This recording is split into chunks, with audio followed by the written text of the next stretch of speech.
Periodic table में कितने periods है और उसमें कितना ग्रुप नंबर होता है भैया, और जो सबशेल है उसको क्या हम ब्लॉक से कंसीडर कर सकते हैं। तो आज के लेक्चर में उसके बारे में पूरा जानेंगे। और क्या जानेंगे भैया, देखो यहाँ पर लैंथेनम और हाफनियम जो है उसके बीच में जो 14 एलिमेंट्स का गैप है भैया, उसको हम 4f सीरीज में क्यों कंसीडर करते हैं और उसको ए ब्लॉक एलिमेंट से भी क्यों कंसीडर करते हैं। और एक्टिनियम और रदरफोर्डियम के बीच में भी जो 14 एलिमेंट्स का गैप है भैया, उसको हम 5m सीरीज में क्यों रखते हैं। तो आज के इस लेक्चर में हम पूरा डिटेल्स कवर करने वाले हैं इसके बारे में। तो नमस्कार दोस्तों, मैं हूं शोशब रॉय, स्वागत करता हूं आज के इस लेक्चर। तो पहले जान लेते हैं पीरियड्स, ग्रुप्स एंड ब्लॉक्स कौन कौन सा होता है। देखो पीरियड्स एक्चुअली जो होता है वो होता है हॉरिजॉन्टल रोज, मतलब लेफ्ट से राइट तक जितना होता है। जैसे कि इस ए आपके सामने पूरा पीरियोडिक टेबल है, इसमें लेफ्ट से राइट तक हम जाएंगे, इसमें हाइड्रोजन है, फिर helium, lithium, beryllium, boron, carbon, nitrogen, oxygen. ये जो हॉरिजॉन्टल रोज है, हम लेफ्ट से राइट तक जो जा रहे हैं, इससे हम कहते हैं पीरियड।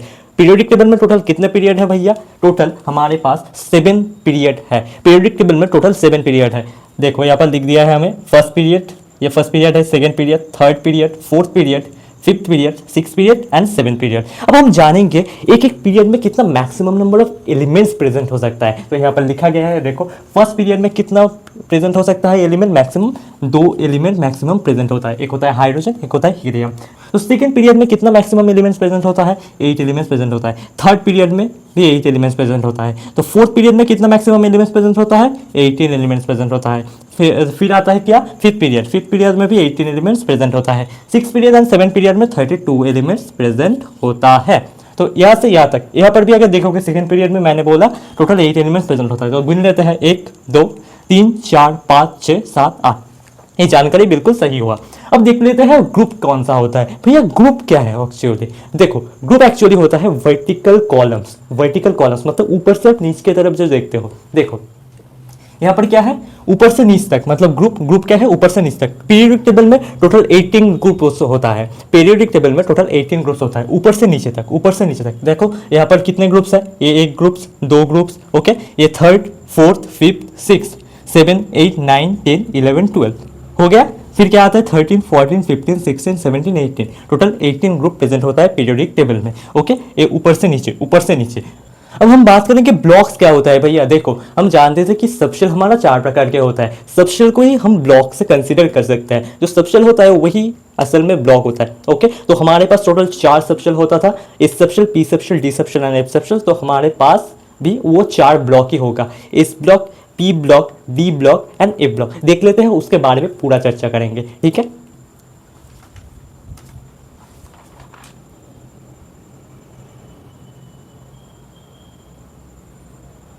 पहले इस ब्लॉक के बारे में चर्चा कर लेते हैं। जो हमारा ग्रुप नंबर 1 और ग्रुप नंबर 2 है वो इस ब्लॉक के अंदर पड़ता है। जो हमारा ग्रुप 1 एंड ग्रुप 2 है वो हमारा इस ब्लॉक के अंदर पड़ता है। जो हमारा ग्रुप 1 है उसे हम बोलते हैं एल्कली मेटल्स, जो हमारा ग्रुप 2 है उसे हम बोलते हैं एल्कलाइन अर्थ मेटल्स, ठीक है। अब डी ब्लॉक के बारे में चर्चा करते हैं। तो डी ब्लॉक जो होता है ग्रुप 3 से ग्रुप 12 तक जितना भी होता है वो डी ब्लॉक के अंदर आता है, मतलब 3 4 5 6 7 8 9 10 11 12, ये पूरा चीज डी ब्लॉक के अंदर आता है। फिर आ जाता है पी ब्लॉक के अंदर, ठीक है। पी ब्लॉक के अंदर क्या होता है भैया, पी ब्लॉक में 13 ग्रुप से 18 ग्रुप तक, 18 ग्रुप को हम 0 ग्रुप भी कहते हैं। तो 13 ग्रुप से 18 ग्रुप तक जितना भी होता है वो पी ब्लॉक के अंदर आता है। और इस ग्रुप में, मतलब इस ब्लॉक में जितना भी एलिमेंट्स प्रेजेंट होता है उसे हम पी ब्लॉक एलिमेंट्स कहते हैं। वैसे ही इस ब्लॉक में जितना एलिमेंट्स प्रेजेंट होता है उसे हम इस ब्लॉक एलिमेंट्स कहते हैं। डी ब्लॉक में जितना भी एलिमेंट्स प्रेजेंट होता है उसे हम डी ब्लॉक एलिमेंट्स कहते हैं। पी ब्लॉक में जितना भी एलिमेंट्स प्रेजेंट होता है उसे हम पी ब्लॉक एलिमेंट्स कहते हैं।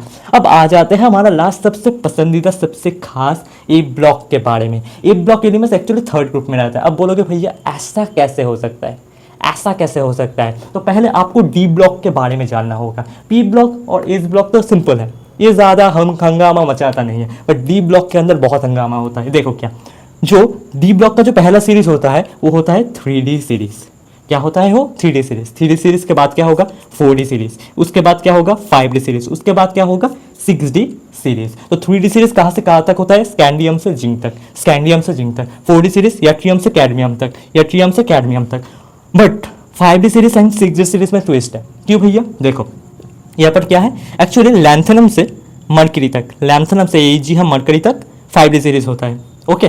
पर यहाँ पर हंगामा क्या है, ये जो लैंथेनम है और ये जो हाफनियम है इसके बीच में 14 एलिमेंट्स का गैप है। ये जो लैंथनम है और हाफनियम है, इसके बीच में 14 एलिमेंट्स का गैप है। अब क्वेश्चन ये है कि भैया ये 14 एलिमेंट्स गया तो गया कहाँ, गया तो गया कहाँ? तो ये 14 एलिमेंट्स को हमने ए ब्लॉक के अंदर डाल दिया।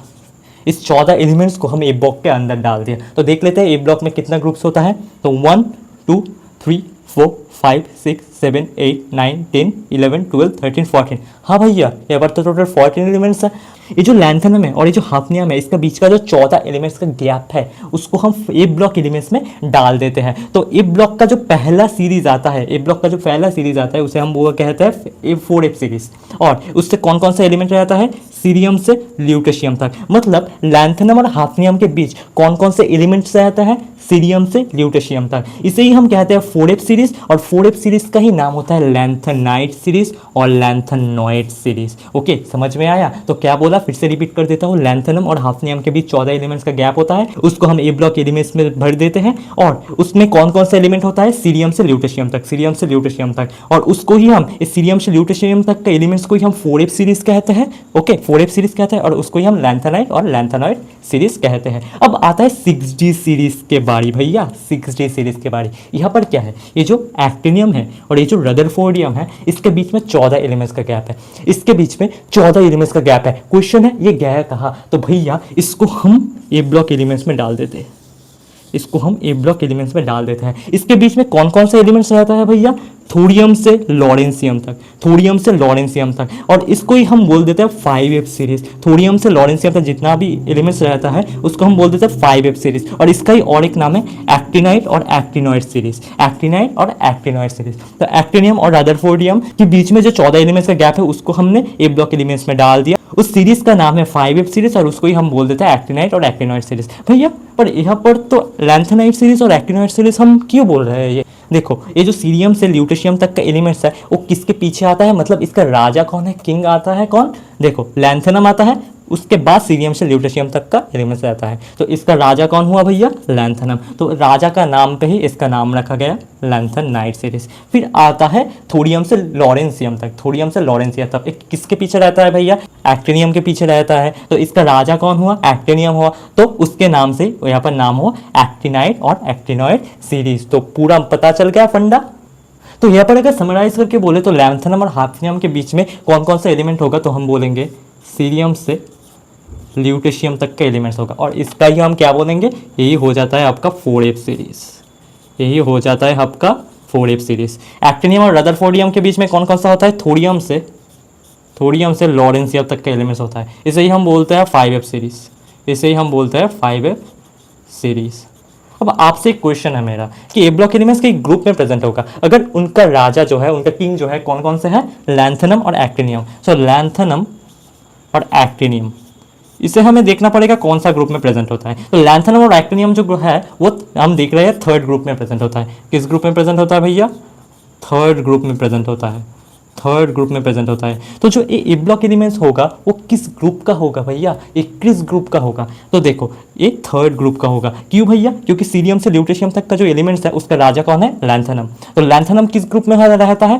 थर्ड ग्रुप में रहता है। तो उनका जो प्रजा है वो भी थर्ड ग्रुप में ही रहेगा। तो ये थर्ड ग्रुप का मेंबर हो जाएगा। देखो, थोरियम से लॉरेंसियम तक, थोरियम से लॉरेंसियम तक इसका राजा कौन है भैया? एक्टिनियम होता है, वो भी थर्ड ग्रुप में रहता है। तो इनका भी ग्रुप थर्ड हो जाएगा। अब क्वेश्चन है तुमसे कि इनका पीरियड कौन सा हो जाएगा? पीरियड अलग अलग होगा। क्यों? देखो, ये 5D सीरीज जो है वो 6 पीरियड में प्रेजेंट होता है, वो 6 पीरियड में प्रेजेंट होता है। तो ये 4F सीरीज जो होगा, 4F सीरीज जो होगा, इसका पीरियड कितना होगा भैया? ये 6 पीरियड का हो जाएगा। और जो 5F सीरीज होगा वो किस पीरियड का होगा भैया? वो 7 पीरियड का हो जाएगा, वो 7 पीरियड का हो जाएगा। ये मैंने चर्चा किया आपका पूरा पीरियडिक टेबल का period, group, blocks, 4F series, 5F series, lanthanide series के बारे में, उसमें 14 एलिमेंट्स का गैप क्यों होता है, पूरा डिटेल्ड एनालिसिस करके मैंने आपको दिया। आपका काम क्या है? इसको बार बार रिवाइज करते रहना है, अपने कॉपी में नोट डाउन करते रखना है और बार बार रिवाइज करते रहना है ताकि आप मत भूलो। तो चलिए मिलते हैं बहुत जल्दी अनदर एक लेक्चर के साथ। तब तक के लिए आबाद रहिए, जिंदाबाद रहिए